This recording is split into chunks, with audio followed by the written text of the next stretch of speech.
موت ایک ایسی حقیقت ہے کہ دنیا کے کسی کونے میں اس کا انکار نہیں ہے۔ زندگی کی ڈیفینیشن تو اپنی اپنی ہے نا، زندگی کی تعریف تو اپنی اپنی ہے۔ اچھی زندگی کون سی ہے؟ مثالی آپ کہیں گے جو 5 وقت کی نماز پڑھتا ہے، مسجد جاتا ہے، لوگوں کی خدمت کرتا ہے، یہ کمال کی زندگی ہے۔ کسی کے نزدیک ہوگی یہ بھی کوئی زندگی ہے مسجد میں گزارو، کوئی اچھا بینک بیلنس ہو، کوئی اچھی گاڑی ہو، کوئی زمین ہو، یہ زندگی ہے۔ زندگی کی تعریفیں ہر ایک کی اپنی اپنی ہیں، مگر موت میں کوئی اختلاف نہیں ہے۔ پوری دنیا مسالک کا کیا ادیان، اللہ کو نہ ماننے والے بھی موت کو مانتے ہیں۔ موت کو ہر کوئی مانتا ہے، مسئلہ موت کا نہیں ہے، مسئلہ بعد مرنے کی زندگی کا ہے کہ بعد مرنے کے بندہ کیسے زندہ ہوتا ہے۔ اللہ کو تو بغیر سوچے زندہ ماننا ہے۔ شہید کے بارے میں قرآن کی آیت آ گئی، مگر انسانی عقل میں سوال آتا ہے کہ منو مٹی تلے بندہ دفن ہو گیا، پانی میں بہہ گیا، آگ میں جل گیا، دوبارہ وہ کیسے زندہ ہوگا؟ ہمارے ایمان کا حصہ ہے کہ بعد مرنے کے دوبارہ زندگی کو ماننا ہے۔ کوئی نہیں مانتا تو اس کا ایمان پورا نہیں ہے۔ مگر عقل یہ سوال کرتی ہے، اور اسلام وہ کامل مذہب ہے جو ہر سوال کا جواب دیتا ہے۔ آپ کسی کو یوں شٹ اپ نہیں کہہ سکتے کہ نہ کوئی سوال نہیں کرنا، سوال کرنا حق ہے۔ سمجھنے کے لیے سوال کرنا حق ہے کہ بندہ سوچے سمجھے بعد مرنے کے بندہ کیسے زندہ ہو جاتا ہے، بعد مرنے کے زندگی کیسے ملتی ہے۔ روح جدا ہو گئی، ماں باپ کو اپنے ہاتھ سے دفن کر دیا، کہہ دیں مٹی کا ڈھیر، کہہ دیں مٹ گیا، ختم ہو گیا، چونکہ عقل کو منوانا ہے کہ بعد مرنے کی زندگی کیسے ہے۔ یہ سوال صرف آج کا پڑھا لکھا نوجوان نہیں، یہ سوال انبیاء علیہ السلام نے بھی ڈائریکٹ رب سے فرمایا۔ حضرت ابراہیم علیہ السلام نے ایک دن اللہ رب العزت سے پوچھا، رب ارنی کیف تحیی الموتى، اے اللہ جب ایک دفعہ بندہ مر جائے پھر تو اسے کیسے زندہ کرتا ہے؟ ابراہیم علیہ السلام نے سوال کیا، اے اللہ جب ایک دفعہ بندہ مر جائے تو اسے کیسے زندہ کرتا ہے؟ ابراہیم علیہ السلام نے یہ نہیں فرمایا اے اللہ بتا، بتانا اور ہوتا ہے، دکھانا اور ہوتا ہے۔ ابراہیم علیہ السلام نے یہ نہیں فرمایا اے اللہ مجھے بتا، ابراہیم علیہ السلام نے فرمایا ارینی، اے اللہ مجھے آنکھ سے دکھا کہ مردہ کیسے زندہ ہوتا ہے۔ جو آنکھ سے نہ دکھے اور مان جاؤ یہ بالغیب ہے۔ ابراہیم علیہ السلام نے فرمایا اے اللہ مجھے آنکھ سے دکھا تو مردے کیسے زندہ کرتا ہے۔ ابراہیم پیغمبر بھی ہیں اور اللہ کے دوست ہیں، خلیل اللہ۔ اللہ جانتا ہے کہ ابراہیم علیہ السلام کیوں پوچھ رہے ہیں، مگر بات میں محبت پیدا کرنے کے لیے یا گال کو میٹھا کرنے واسطے۔ اللہ نے بات کو میٹھا کیا، فرمایا اولم تؤمن، خلیل ہن تو بھی نہیں منے دا۔ اولم یہ قرآن کا ترجمہ ہے، اولم تؤمن، ابراہیم اب تو بھی نہیں مانتا؟ فرمایا مولا میں کیوں نہ مانے دا، میں نے تو ماننے اور نہ ماننے کی بات نہیں کی، اے اللہ اطمینان قلب کے لیے میں نے تو دیکھنے کی بات کی، دنیا بھی مانے اور میں بھی مانوں، بس دوستیاں دا کیرا فائدہ ہے۔ میں خلیل ہوں تو مجھے دکھا، رب ارنی، ہر کوئی سوال نہیں کر سکتا۔ جب ابراہیم علیہ السلام نے فرمایا بل لیکن میں نے اطمینان قلب کے لیے سوال کیا ہے کہ تو مردے کیسے زندہ کرتا ہے۔ سوال یہ ہے، سوال یہ ہے میں پوچھوں کہ یہ کمرہ کیسے بنا ہے اور آپ مجھے کہیں کہ جائے بازار سے ایک اینٹ لے آؤ۔ میں نے پوچھا کیسے بنا ہے، آپ نے کہا جاؤ بازار سے سریا لے آؤ۔ یہ لمبا چکر ہے۔ ابراہیم علیہ السلام نے سادہ سا سوال کیا اے اللہ تو مردے کیسے زندہ کرتا ہے؟ اللہ رب العزت نے فرمایا خذ اربعین، ابراہیم جا 4 پرندے لے آ۔ سوال تھا مردے کیسے زندہ ہوتا ہے، منڈی بھیج دیا 4 پرندے لے آ۔ کون کون سے پرندے؟ مرغ لے آئے، کبوتر لے آئے، کوا لے آئے، مور لے آئے، ایک ہاتھ کے بارے میں اختلاف ہے، مگر 4 پرندے لے آئے. سوال تھا تو مردے کیسے زندہ کرتا ہے؟ پرندے لے آیا. پھر فسرہن، پرندے لے آئے، فرمایا انہاں کو ہن اپنا بنا. کیا دے تو ہیلک کر، اس کو مانوس کر، ہیلک کر، اپنا بنا. یہ فسرہن کیا ہے؟ اپنی بولی سکھا، اپنی سیٹی سکھا.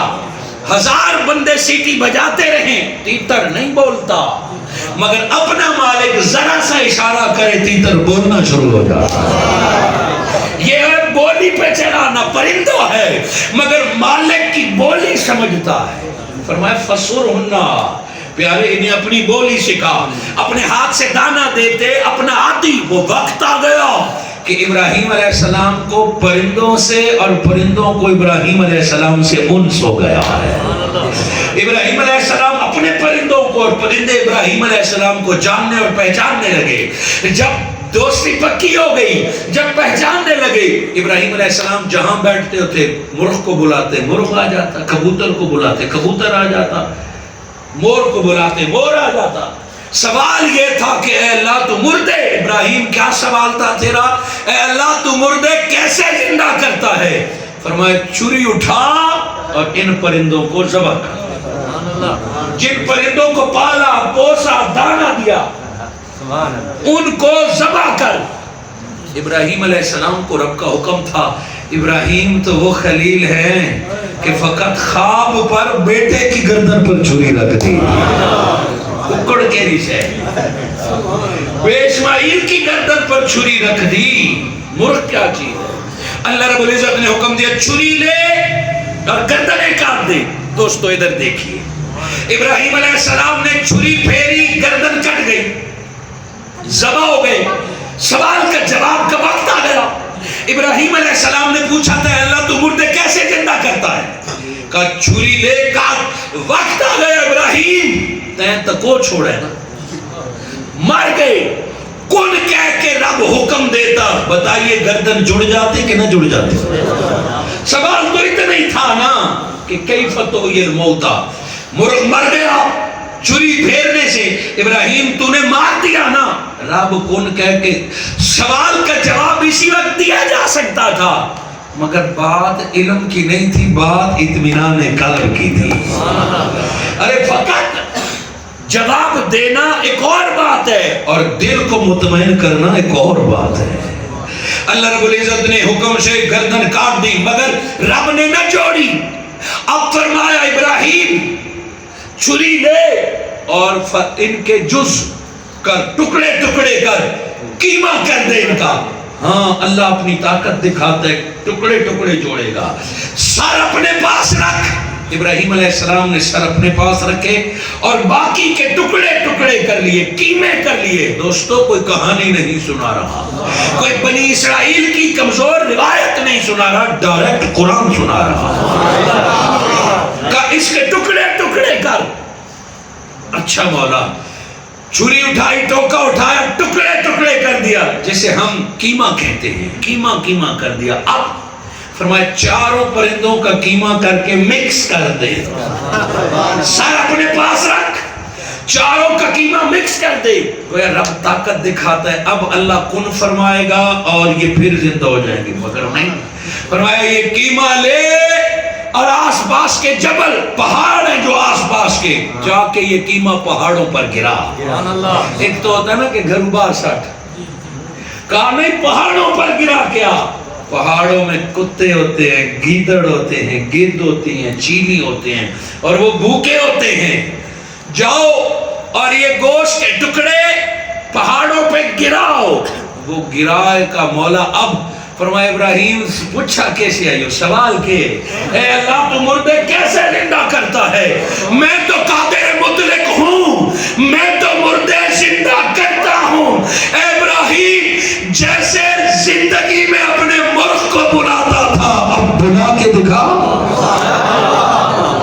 عقل کہتی ہے وہ ذبح ہو گیا، ٹکڑے ہو گیا، اب بلی گیدڑوں نے کھا لیا، مگر عقل کو کہا چپ. بے شک وہ ٹکڑے ٹکڑے ہو گیا، بے شک وہ چلا گیا، مگر رب نے فرمایا اسے پکار، سر مرغ کے ابراہیم علیہ السلام کے پاس، اور جب پکارا جو نام مرغ کا رکھا تھا نا، جب اس سے وہ سیٹی بجائی، وہ بولی کی، کوئی گوشت کا ٹکڑا ادھر سے، کوئی گوشت کا ٹکڑا ادھر سے، اور ایک گوشت کے ٹکڑے ملے، چمڑا چڑھا، بال پر آگے، بغیر سر کے مرغ دوڑتا ہوا آیا، جہاں سر رکھا تھا اپنے سر سے مل گیا، بغیر سر کے مرغ دوڑا۔ مرغ کبوتر کے جسم سے سر سے نہیں جڑا، مرغ مور سے نہیں جڑا، بغیر سر کے وہ دوڑتا ہوا آیا اور اپنے سر سے جڑ گیا ہے، اپنے سر سے جڑ گیا ہے۔ اسی طرح چاروں پرندوں کو بلایا، ابراہیم علیہ السلام نام لیتے، گوشت کے ٹکڑے اٹھتے، ملتے، اور وہ دوڑتے ہوئے آتے۔ کیا سمجھے؟ ابراہیم علیہ السلام نے سوال کیا تھا کہ اے اللہ تو مردے کیسے زندہ کرتا ہے؟ رب نے فرمایا میں تو کرتا ہوں جن سے راضی ہو جاؤں، ان کی بھی بولی میں زندگی رکھ لیا کرتا۔ نعرہ تکبیر، نعرہ رسالت، نعرہ خلافت، شان مصطفیٰ۔ یہ تو پیغمبر کی بات ہے، کوئی کہے گا معجزہ ہے، کرامت ہے، یہ تو پیغمبر کی بات ہے، پیغمبر کی دعوت میں تو رب نے اثر رکھی ہے۔ اور ایک کمال تو اس مرغ کا ہے جو ٹکڑے ہو کے بھی مالک کو پہچان رہا ہے، جو ٹکڑے ہو کے بھی مالک کو۔ آج باپ بیٹے کو ڈانٹ دے تو وہ ناراض ہو کے چلا جاتا ہے، آج طالب علم استاد مار دے تو وہ مدرسہ اور سکول بدل دیتا ہے، اور پھر ساری عمر بولتا نہیں ہے۔ اللہ نے ابراہیم کی چھری سے مرغ ٹکڑے ٹکڑے کرایا، مگر پھر بھی وہ دوڑتا ہوا آیا، وہ بتا دیا لوگوں مرتا وہ ہے جس نے زندگی میں مالک کی بولی نہ سیکھی ہو۔ جو مالک کی بولیاں سیکھ لے، دنیا اسے دفن بھی کر دے، وہ کبھی مرتا نہیں ہے، وہ زندہ رہتا ہے۔ مرتا وہ ہے جو مالک سے جڑے نا، جو مالک کی بولی، جو ہمیشہ زندہ رہنا چاہتا ہے، وہ مالک کی بولی سیکھ لے۔ موت سے ڈرنے والوں، مالک کی بولی کا نام کلمہ طیبہ ہے، مالک کی بولی کا نام قرآن ہے، مالک کی بولی کا نام اذان ہے۔ انسان موت سے ڈرتا ہے تو مالک کی بولی نماز پکی کر لے، کلمہ پکا کر لے، قرآن پکا کر لے۔ یہ مالک کی بولیاں پکی کر کے قبر میں چلا گیا، دنیا کہے گی مر گیا ہے، مالک جب بھی بلائے گا قبر سے زندہ اٹھ کے آنا۔ مرتا وہ ہے جو غافل ہو کے مالک سے تعلق نہیں جوڑتا، مالک کی بولی نہیں سیکھتا، مالک سے محبت نہیں کرتا۔ آج اگر کوئی اپنے آقا محمد مصطفیٰ سے محبت کرتا ہے تو وہ درود والی بولی سیکھ لے۔ ان اللہ و ملائکتہ یصلون علی النبی، رب نے فرمایا اللہ تمہیں ایک بولی سکھاتا ہے، اللہ تمہیں ایک سیٹی بتاتا ہے۔ اللہ اور اس کے فرشتے ہم وقت مصطفیٰ پر درود بھیجتے ہیں، یا ایھا الذین آمنوا، اگر تم مومن ہو صلو علیہ وسلموا تسلیما، درود کی بولیاں پکا لو، دنیا میں بھی کام آئے گی اور قبر میں بھی کام آئے گی، قبر میں بھی رب حیات عطا فرمائے گا۔ ارے دوستو، رب زندہ تھا، ہے اور رہے گا۔ موت انسان کے لیے ہے، مگر موت اس ظاہری زندگی کا خاتمہ کرتی ہے، باقی وہ مسلمان کو موت مٹا نہیں سکتی، ختم نہیں کر سکتی۔ ایک عام مومن جب نہیں مٹ سکتا تو شہید کو کون مٹائے گا، نبی کو کون مٹائے گا، عالم برزخ حق، حشر حق۔ ارے اس کا ایک پورا باب حصہ باقی ہے، کتنا وقت باقی ہے؟ میں نماز کے جماعت کے وقت چھوڑنے کا قائل ہوں کہ 7:15 ہو گئے ہیں، نماز کے لیے جانا ہونا چاہیے، مگر انتظامیہ کہہ رہی ہے کہ 15 منٹ اور۔ آپ کیا کہتے ہیں؟ اچھا، جن کو سمجھ آئی ہے انہوں نے تو سبحان اللہ کہا ہے، باقی میرے خیال میں نہیں سننا چاہتے۔ اچھا، آیا یہ خطاب کا آخری حصہ بیان کر دوں؟ یا چلے نماز پڑھنے کے لیے؟ یعنی پورا کر کے پھر نماز پڑھیں؟ ادھر ہی جماعت کریں گے، ادھر انشاءاللہ متفقہ طور پر ہے؟ حاضرین مکرم، یہ تو ابراہیم علیہ السلام کا سوال تھا نا کہ اے اللہ تو مردے کیسے زندہ کرتا ہے؟ یہ ایسا تھا کہ اس مکان کو گرائیں، اس کی جگہ نیا مکان بنانا کون سا مشکل ہے؟ پتہ ہے بچوں کے پاس جب بچپن میں کھلونا ہوتا ہے نا، وہ ٹوٹ جائے دوسرے سے تو سارے کہتے ہیں تے کو نواں گنا رہنا نا، وہ ڈوڑے میں وہ لے میں کو میرا اپنا ہوتا ہے یا نہیں ہوتا؟ مجھے نیا نہیں چاہیے، مجھے وہی چاہیے جو میرا ہے۔ مشکل تو وہ ہے جو تیرا تھا ٹوٹ گیا ہے، اب یہ مکان گر جائے، ختم ہو جائے اور دادا آکے نہ دوبارہ ہوا کمرے بناؤ، یہ میرے ابے دے بھئی نیا بنا لیتے ہیں، پکا بننا ہی نہیں، مجھے وہی کمرے چاہیے۔ مسئلہ تو یہی ہے کہ کیا مرنے کے بعد پھر نئی زندگی ملتی ہے؟ کیا مرنے کے بعد نیا جسم ملتا ہے؟ نہ دوستو، رب قادر ہے، جو یہاں جسم ہے اللہ اسی جسم کو دوبارہ عطا فرمائے۔ یہ بھی قرآن کی بات سن لیں، کوئی ڈھکوسلے نہیں۔